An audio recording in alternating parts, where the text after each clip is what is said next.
4000 देवकन्या आगामी जन्म में कृष्ण अवतार तुम 4000 गोपांगना ही जन्म लो केते हेले 8000 नित्य कन्या 4 देवकन्या 4 8000 आउ रे 8000 परीक्षित पचाले 16000 रो आउ 8000 कोठु आसिले एक कथा सुनला पर सुखदेव जी कहले राजन वेद हूँ मोरी मुखवाणी भाषित वेद प्रभुଙ୍କର मुखवाणी वेदर केते श्लोक अछि वेदर जो श्लोक को श्लोक कहती बापा माने ना माने सबु शास्त्र भाषा को बा सबु शास्त्र पद्य को श्लोक कहा जाए वेदर पद्य को सूक्त कहा जाए दंतेश दीर्घ वेदरे 1 लक्ष सूक्त नले महाभारत रे 1 लक्ष श्लोक महाभारत रे श्लोक संख्या 1 लक्ष वेदरे सूक्त संख्या 1 लक्ष वेदर प्रत्येक धाड़ी को सूक्त कहते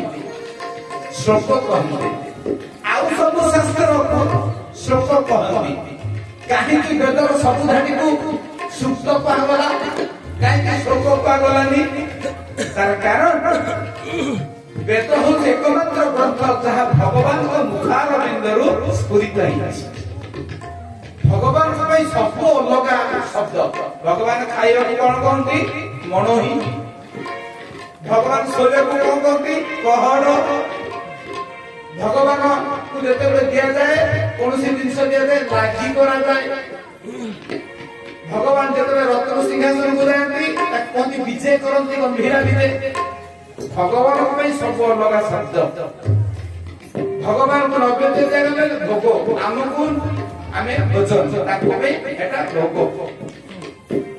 जिते पुरी मंदिर परिवा परिवा सब कटा जाए चाउल फल सब धुआ जाए कहते अमोहनिया जिते रंधन करा जाए कौन रंधा होची कि सी कह भोग रंधा होची शीत हो गला सीधी गला भगवान को पाखक निया जाए मो पुणी आसिले कहबी पुरी मंदिर रे आपण जेतल जिवे 4टा शिला देखिबे 22 पाहाच रे जोड़िए शिला रत्न मंडप रे गोटिए शिला श्वेत माधव को पाखरे गोटिए 4टा शिला एवं जेते भगवान को उत्सव करे ता ना हैला कोन प्रसाद मां माने काली कहि ना प्रसाद अर्थ कोन प्रभुंकर साक्षात दर्शन भगवान जगन्नाथ पाखर जेते लेके पानी बुला जाए भगवान जगन्नाथ को पानी बुला गला को मंत्र पढ़ा जाए ओम क्लीं कृष्णाय गोविंदाय गोपीजन भगवाय स्वाहा ताको प्रसाद कहन से प्रसाद जब मां विमला को मंदिर सही थालीटा लेके लगा जाए तार नाला मां प्रसाद बा महाप्रसाद सही महाप्रसाद का जेतले खराले सुखे दे दे तार नाला निर्माण लगा कैबल्य सही महाप्रसाद रा आनंद बदले भीतर को जाए तार नाला अभड़ा आ पूरी होची जगन्नाथ मंदिर सब उल्टा एठी सिना चाउल भात हो सेठी भात चाउल एठी माडो मारले जेना पैसा दिए सेठी जे माडो मरा वाला पैसा दे सेठी माडो खाइला वाला पैसा दे तो बाड़े हो से हम पैसा दे हां सब पूरी मंदिर उल्टा तो ये कुछ पूरी मंदिर रे आ बहुत कथा अछि तेनु ये जो 8000 जो रही गले ता भितरे वेदर जो कहती वेदर सब धाड़ी को कहती सूक्त वेदर जो सूक्त लक्ष्य सूक्त ताकि 3 भाग विभक्त करा गला कर्मकांड ज्ञानकांड उपासना कांड ज्ञानकांड होते 80 लक्ष सूक्त बा मंत्र ताकि कहती वेदर प्रत्येक पद को कहती मंत्र बा सूक्त तो 80 लक्ष सूक्त बा 80 लक्ष मंत्र होचंती ज्ञानकांड आउ रला 80,000 भूल गेली 80,000 होचंती ज्ञानकांड 1 लक्ष रो 80,000 थिबे 80,000 हेले ज्ञानकांड बा मंत्र तांको कहन आउ जो 20,000 रहिले ता भीतर रहिले 16,000 होचंती कर्मकांड केते हला 80 10 90 6 बेतर 1 लक्ष सूक्ति रे 80,000 हेले ज्ञानकांड 16,000 हेले कर्मकांड ए कर्मकांड रो 16,000 सूक्त को लेके ब्राह्मण माने कर्मकांड करन आउ रे 4,000 ए 4,000 होचंती किए ना उपासना कांड आमे जो प्रार्थना सब बोलू से भगवान का पई स्तव सुरा होते 4,000 सूक्त बा 4,000 मंत्र भीतर अछंती जहाँ हो उपासना कांड पूजा कांड प्रभु उपासना करा ए 4,000 वेद कन्या दिने भगवान को वैकुंठ चारि पाखरे परिक्रमा कले आपण मां माने जानि जति बापा माने जानि जति भगवान को केमती दर्शन करा जाए मंदिर भीतर को आपण प्रथमे जिबा ठीक नुहे मंदिर चारि पाखरे आपण परिक्रमा करी गर्भगृह भीतर को गले आपण पूर्ण फल पाइबे किंतु सब मंदिर को समान भाव रे आपण परिक्रमा करिबेनी जति शिव मंदिर हेतिबो आपण केते परिक्रमा करबे अर्थ पादुक कुंड को देइबे नाही आमे जानि छै गणेशଙ୍କ मंदिर हेतिले मां माने बापा माने गणेशଙ୍କ मंदिर तो दिबे आपण गणेशଙ୍କୁ दर्शन करिबे गोटिए थर परिक्रमा करिबे गणेशଙ୍କ मंदिर को आपण भूल कहि गणेशଙ୍କ मंदिर को आपण 3 थर परिक्रमा करिबे जदि दुर्गा का मंदिर को जाइथिबे गोटिए थर परिक्रमा करिबे जदि राम मंदिर को विष्णु मंदिर को जाइथिबे बा राधा कृष्ण को मंदिर को जाइथिबे 4 थर मन रखिबे 4 थर परिक्रमा करी गर्भगृह भीतर को जिबे जदि हनुमान को मंदिर को जाइथिबे 5 थर परिक्रमा करी मंदिर भीतर को जिबे जदि दत्तात्रेय को मंदिर को जाइथिबे 8 थर परिक्रमा करी भीतर को जिबे जदि सूर्य मंदिर को जाइथिबे 7 थर कोणार्क सूर्य मंदिर 7 थर परिक्रमा करी भीतर को जिबे यो जे मंदिर रो परिक्रमा विधि तो सेदिन वेद कन्या माने कोन कोले ना विष्णु को चतुर्पार्श्व रे 4 थर परिक्रमा कला भगवान का आखि ताको ऊपर पड़ी गला कहले वेद कन्या तुम्हें जो 4,000 उपासना कांडरू आसीछ मोर मंत्र उच्चारण कर मते पूजन करूछ समुदी कोन मागुछ मागो ना प्रभु हम कानरे खबर आसीछ ना कोड ना देव कन्या 4,000 नित्य कन्या 4,000 गोपांगना नेबे आमे तो आपनकर सेवा करिछु धन दौलत किछि मागिनु आमे बेदर 4,000 मंत्र खबरटे आपन को से तो मनुष्य हिकी हमर तो शरीर मनुष्य शरीर नुहे मंत्र शरीर हम कथरे गोपांगना ऊपर टिके अनुमति दियंतु प्रभु के तत्ता केते हेले 12,000 आर वर्ष से मो मावन को चली आगे 4,000 नित्य कन्या 4,000 देव कन्या 4,000 वेद कन्या आउ 4,000 भगवान राम अवतार में पितृसत्य पालन करी जेतेबेले वनवास को जाउथिले ए बाबाजी माने साधु माने संत माने ताकू देखि पाई केला किते सुंदर प्रभु देखा जाउछन्ती ताकर अंग सुख टिके लाभ करंतु ना भरद्वाज ऋषि को आश्रम देई जेतेबेले दंडकारण्य को प्रभु जाउछन्ती साधुवान कहले प्रभु आपन को जिए जहां मागुची आपन समस्त को ता दियन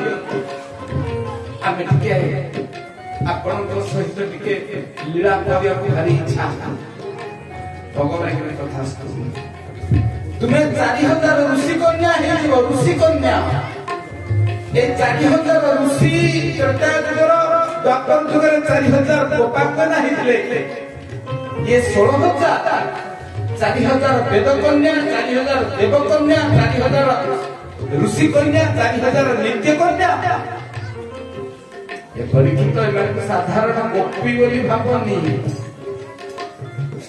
प्रारब्ध पूर्वार्जित कर्म संसार तीनोटी जिनस पूर्वार्जित से जिनस कौन पूर्वार्जित तथा विद्या पूर्वार्जित तथा भाज्या पूर्वार्जित तथा धनम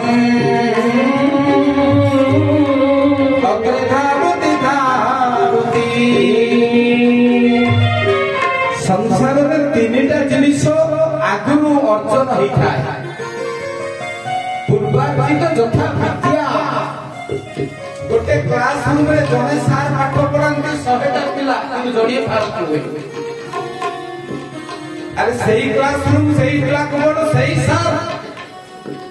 आउ 19 पिला कहीं फास्ट हेले गोटे पिला फास्ट हेला कारण तार धीशक्ति तार बौद्धिकता अन्य अधिक भल से पाठर अधिकारी आगुरी स्थिर संघ ता माँ गर्भ चूल धरिकी जन्म नहीं संघ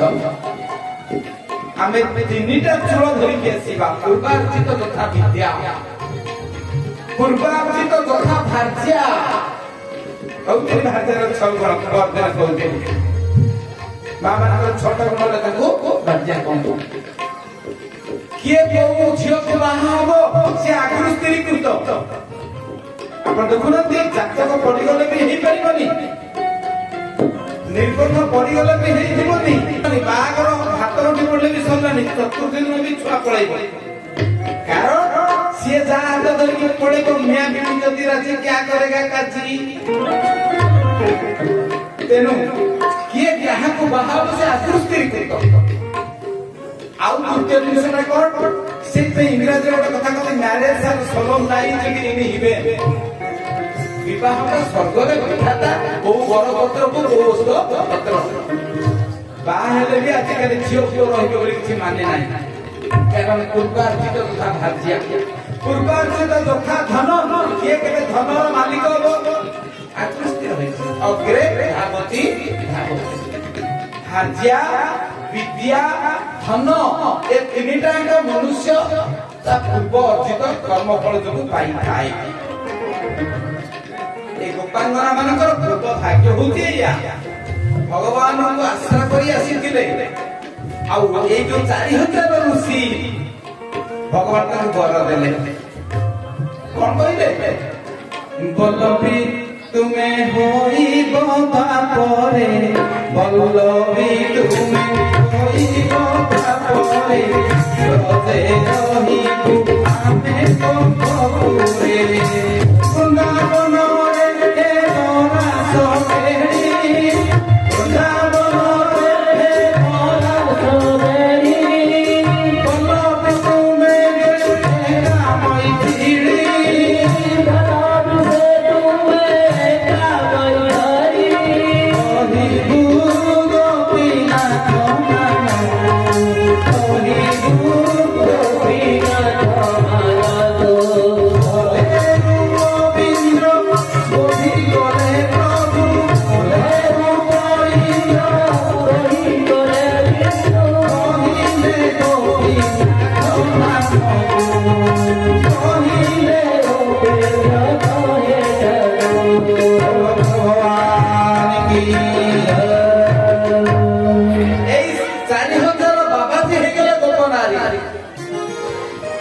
समस्ते प्रभु तो सहित रस कले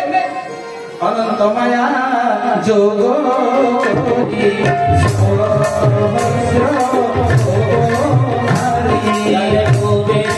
गोविंद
ମହାନତ ରାସ ଏବେ ତ ବସନ୍ତ ଋତୁ ଚାଲିଛି ବସନ୍ତ ଋତୁରେ ଯେଉଁ ରାସ ହେଲା ତାକୁ ବସନ୍ତ ରାସ ନିତ୍ୟ ବୈକୁଣ୍ଠରେ ଯେଉଁ ରାସ ହୁଏ ତାକୁ କହନ୍ତି ନିତ୍ୟ ରାସ ବାକି ଆଉ ଗୋଟେ ରାସ ହଉଛି ମହାରାସ ଯୋଉଠି ରାଧାରାଣୀଙ୍କ ସହିତ ପ୍ରଭୁ ଅଷ୍ଟ ସଖୀଙ୍କ ସହିତ ରାସ କରାଯାଏ ମହାରାସ ରାସ ତ ବହୁତ ଅଛି ଏବେ କଥାକୁ ସଂକ୍ଷିପ୍ତ କରିବି ସରି ସରି ଆସୁଛି ଭଗବାନ ରାସ କଲା ବେଳକୁ ତାଙ୍କ ବୟସ କେତେ ହେଇଥିଲା 7 ବର୍ଷ ଆପଣ ଯୋଉମାନେ ଭାବୁଥିଲେ ରାସକୁ ଖରାପ ବୋଲି ରାସ କିଏ କହିଲେ ସୁକଦେବ ବ୍ରହ୍ମଚାରୀ କିଏ ଶୁଣିବେ ପରୀକ୍ଷିତ ରାତି ପାଇଲେ ଯାହାକୁ ସାପ କାମୁଡ଼ିବ ଆପଣ ନିଜେ କୁହନ୍ତୁ ନା ଯାହାକୁ ସାପ କାମୁଡ଼ିବ ତାର ମାନସିକ ଅବସ୍ଥା ତାକୁ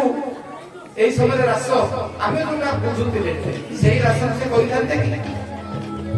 আমি যে রাসକୁ খরাপ বলি ভাবুଥିଲେ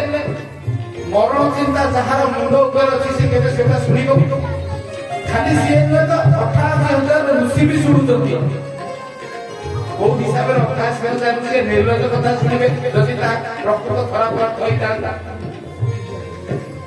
ଯଦି ରାସ ଖରାପ ହୋଇଥାନ୍ତା ତାହେଲେ ସୁକଦେବଙ୍କ ପରି ବାଳବ୍ରହ୍ମ ସିଏ କହିଥାନ୍ତେ ଶୁଣିଲା ବାଲା ଜ୍ଞାନୀ କହିଲା ବାଲା ଜ୍ଞାନୀ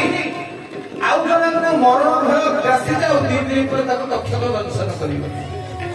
ମା ମାନେ ବାପା ମାନେ ଲୌକିକ ଭାବରେ ଆମେ ରାସର ଅର୍ଥ ଯାହା ବୁଝେ ସେଇଆ ନୁହେଁ ରାସର ସରଳ ଅର୍ଥ ଜୀବ ସହିତ ପରମଙ୍କର ମିଳନ ভগবান কবে 11 ବର୍ଷ এই 11 ବର୍ଷ বয়স ভিতরে 3 জন দেবতা তাଙ୍କୁ পরীক্ষা করিয়া পাই আসিଛନ୍ତି জনে বেদপতি ব্রহ্মা ଆଉ ଜଣେ ହଉଛନ୍ତି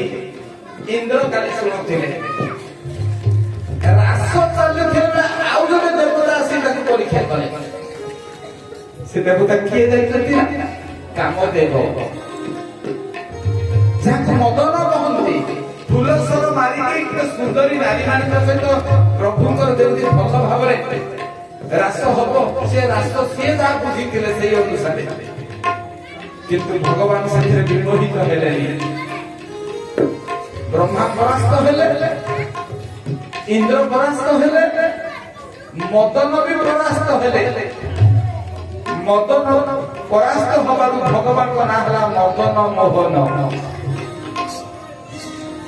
ଗୋବିନ୍ଦ ନାମ ହେଲା କୋଉଥିରେ ଗୋବର୍ଦ୍ଧନ ପ୍ରସଙ୍ଗରେ ସେ ପର୍ଯ୍ୟନ୍ତ ଭଗବାନଙ୍କ ନାଁ ଗୋବିନ୍ଦ ନଥିଲା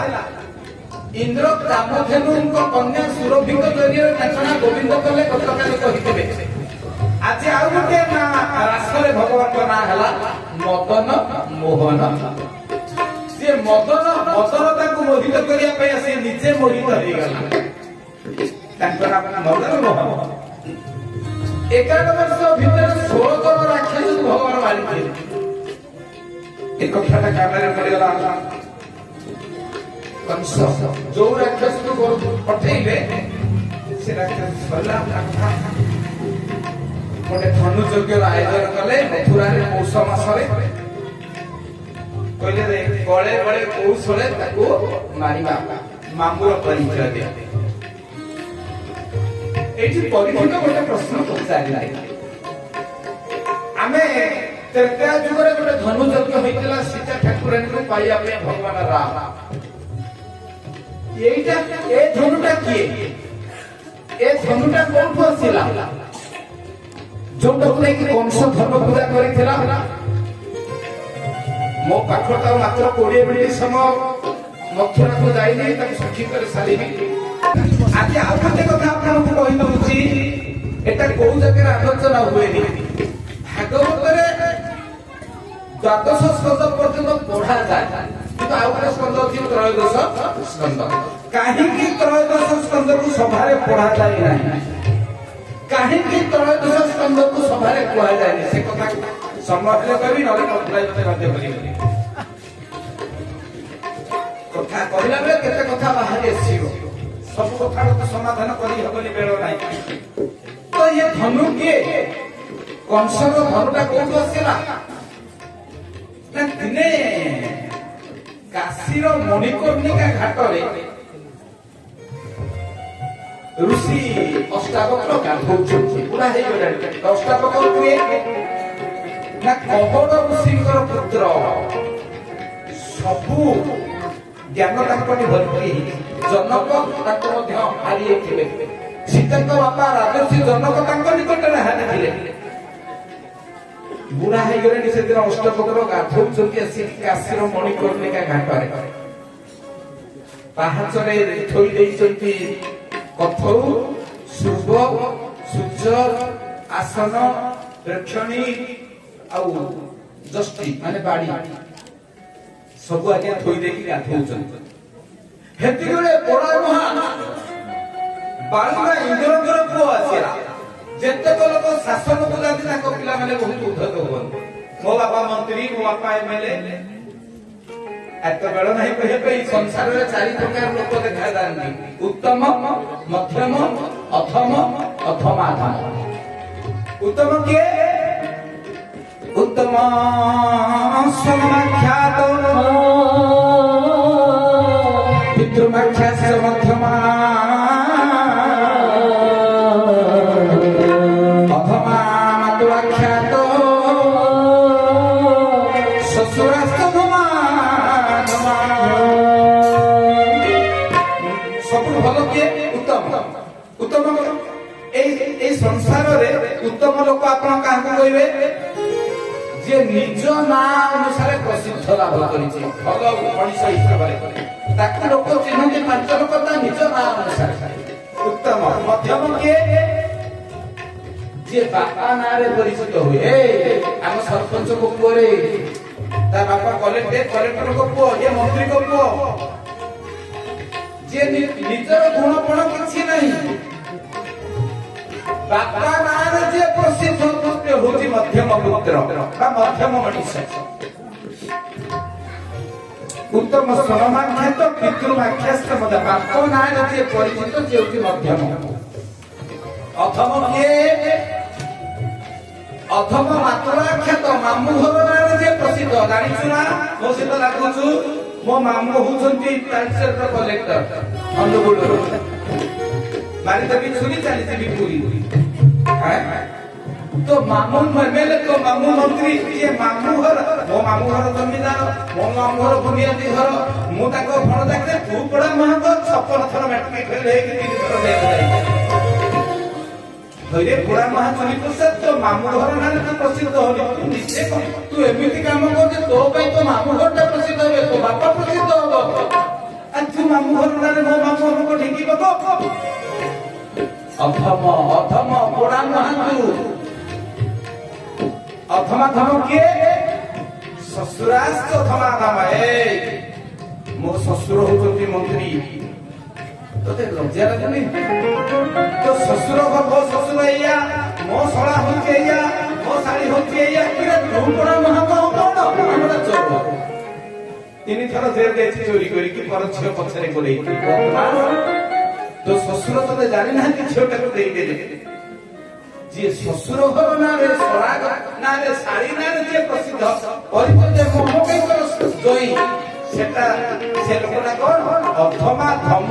अथम में फर्स्ट क्लास फोर्थ ग्रेड तो ये कौन करछंती ना अष्टावक्र ऋषि होउछंती एते प्रसिद्ध जे ताको पई ताको बापा प्रसिद्ध हे कहोड़ो केई कोन बोले कहोड़ो पुत्र कोतले अष्टावक्रंकर बापा वो ना बापाटा प्रसिद्ध हुए आपण जाने से कोर जन्म सार्थक चेष्टा करंतु निज बापा ना प्रसिद्ध होबा पई केई चेष्टा करंतु नि बरं बापा प्रसिद्ध होला तोर पुओ ना ये गाधौचंती इंद्रकर पुत्र जेते टेम्परिया देखिबे इंद्रकर दीटा पुत्र जनक नाम होची पन्नग आ जनक नाम होची जयंत बड़ कोना पन्नग पन्नग आसी गोइछा मारे कि सबुडा को फोपाडी देला जेते फोपाडी देला ये बाबाजी लोक शिशु पानी रे फसी गला आसी कि देखिले किछि नाही कांदिले बुढ़ा लोक अष्टावक्र कांदिले आ एडे बड़ कांदिले पृथ्वी देवता मां पृथ्वी देवी आसी बसुमाता से ठिया है नारी ऊपर अष्टावक्र मुझे तुमको प्रणाम करूँ जहाँ की धरित्री माता प्रणाम करी केड़े को जानी सीता को बापा भी तक प्रणाम करते जनक अष्टावक्र ये पन्नक नाम इंद्रकर जो बालुआ छुआ आपण सबुड़ा को फोपाड़ी पानी ठीक से वरुण देव देखो केड़े बड़ दिग्मत है केते ज्ञानी से गोटे गीता लिखी ना हूँ अष्टावक्र गीता तो से वरुण देवता नीचे आसले आज्ञा भासी भासी का सब मो समुद्र को सब नहीं आसी आप पिंधु कांदनी वरुण देवता निजे सब भासी जाइए शीतर जिन फेरई देले जो वरुण देवता नमस्कार करुँच पृथ्वी देवी नमस्कार करुँचे वसुमाता ये चंडाल मूल किए बुझीब इंद्रकर पुओ सरपंचकर पुओ मंत्रीकर पुओ एमएलए कर पुओ क्षमता को जागुड़ी धरी लोक मान पिला माने आजिकल जमीन उद्योग से परंपरा पूर्व रही अधिका अभिशाप ऋषि अष्टावक्र कहले अरे पन्नक तते मो अभिशाप दउछि तू आज जो भले व्यवहार करू तू गोटे गछ हेला गले बेणुच हेला बिंध पर्वत रे कोठी सुनिला अष्टावक्र दोटी के सीता को पाद धरि पकेना मोर भूल हिची उसी हे आचार्य मोर भूल हिची मते क्षमा दियंतु धन्यवाद शक्ति जानो थाकी से मोहि